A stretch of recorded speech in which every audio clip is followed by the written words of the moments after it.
Hospital যাওয়ার আগে আমার মেয়ে কারিনা কায়সার আজকে আমাদের ছেড়ে চলে গেছে। যে আল্লাহ বিচার করেছে ইত্যাদি ইত্যাদি। আমার মেয়ে কারিনা কায়সার আজকে আমাদের ছেড়ে চলে গেছে। আমার আসলে দুঃখটা এখানে যে যখন তাকে হসপিটালে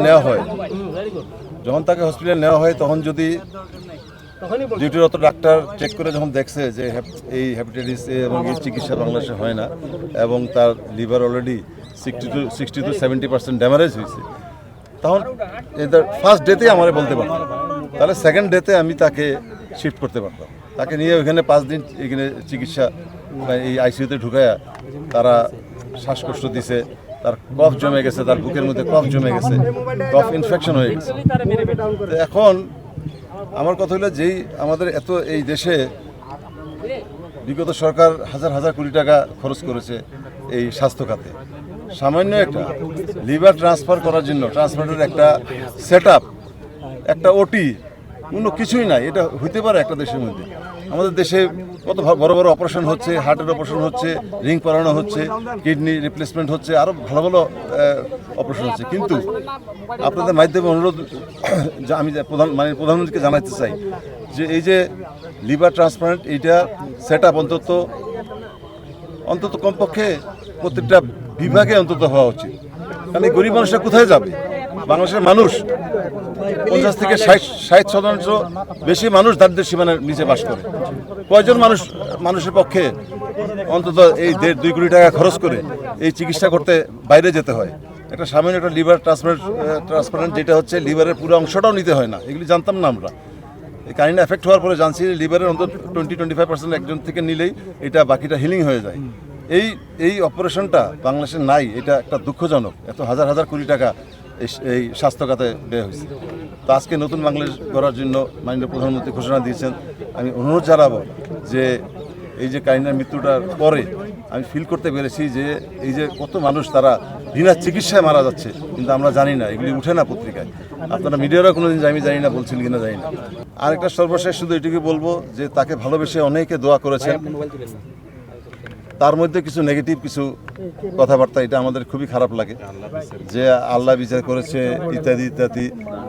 কারো মৃত্যুতে আলহামদুলিল্লাহ বলেছে, কিন্তু তার কি মৃত্যু হবে না? একটা মানুষের, আপনারা যে এখানে যারা এসেছেন আপনারা কি গ্যারান্টি দিয়ে বলতে পারেন যে আপনারা বাসায় ঠিকমতো যান নিয়ে ফিরতে পারবেন?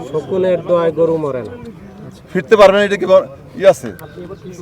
তো এই জন্য আমি বলছি যে মানুষের মৃত্যু হবে, কেউ আগে যাবে পরে যাবে, কিন্তু একজন মানুষকে নিয়ে এইভাবে মারা যাওয়ার পরে যে কটূক্তি করা, এটা সত্যি দুঃখজনক। আমি সেই সব ভাই বোনদের আমি আসলে আমার কোনো আক্ষেপ নেই, আমার কোনো রাগও নাই। আল্লাহ তাদের হেদায়েত করুক। তাদেরকে শুধু এটুকু বলবো যে ছেলে আছে, আপনার যখন একটা অসুস্থ হবেন, আপনি যখন অসুস্থ হবেন বা আপনি মারা যাবেন, যখন আপনার সম্পর্কে যখন এইসব যদি কেউ করে, আপনার ফ্যামিলির মেম্বার্সরা কতটুকু দুঃখ পাবে।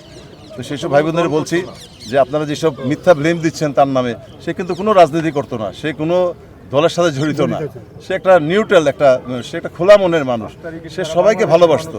সে গরিবদের কত টাকা দান করেছে, নীরবে দান করেছে। আমি তাকে বলেছি তুমি কিছু কাউকে দিলে, ডান হাতে দিলে বাম হাত যেন না জানে। সে অনেক সময় বিভিন্ন জায়গায় খেতে যেত, দেখতো যে বাইরে 2টা ভিক্ষুক থাকলে ভিক্ষুকদের নিয়ে যেত, অনেকে ঢুকতে দিত না, অনেক রেস্টুরেন্টে তো ভালো কাপড় টাপড় না থাকলে ঢুকতে দেয় না, কিন্তু কারিনা তার সাথে করে নিয়ে, না এরা কাস্টমার, এরা খাবে আমার সাথে বসে, এইভাবে খাওয়াইছে। তারপরে সে তার গাড়িতে অনেক সময় শীতের কম্বল নিয়ে ঘুরতো, গেঞ্জি বিভিন্ন কাপড় চোপড় নিয়ে ঘুরতো, কোনো গরিব মানুষ থাকলে তাকে এটা দিয়ে দিত। এরকম অনেক সোশ্যাল কাজ করেছে।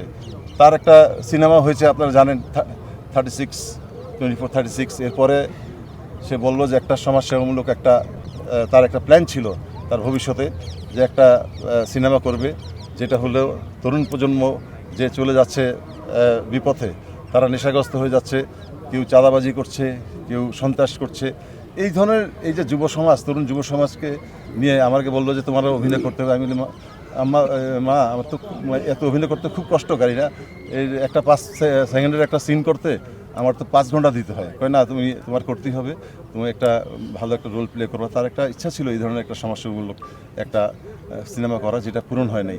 তার বিস্তার উপরে সেই ল্যাপটপটা তখনও পড়ে আছে। সে যখন যায় হসপিটাল যাওয়ার আগে সে বলছে যে এই ল্যাপটপটা কেউ ধরবে না, সে পছন্দ করে না তার রুমে কেউ যদি কিছু ছাপ ধরে, তার মাকে সবসময় বলে যে আমারটা আমি গুছাবো, তুমি আইসো না আমার রুমে। বুয়াকে তাকে ওয়ার্নিং দিয়ে গেছে, বুয়াকে, যে ল্যাপটপটা বিছানার উপরে আছে এবং চুলের ক্লিপটা রাখা আছে, যে এই দুইটা জিনিস তুমি ধরবা না, এইটা ল্যাপটপে আমার অনেক কাজ আছে, আমি ফিরে এসে কাজটা করব। কিন্তু সে ফিরে আসার হলো না।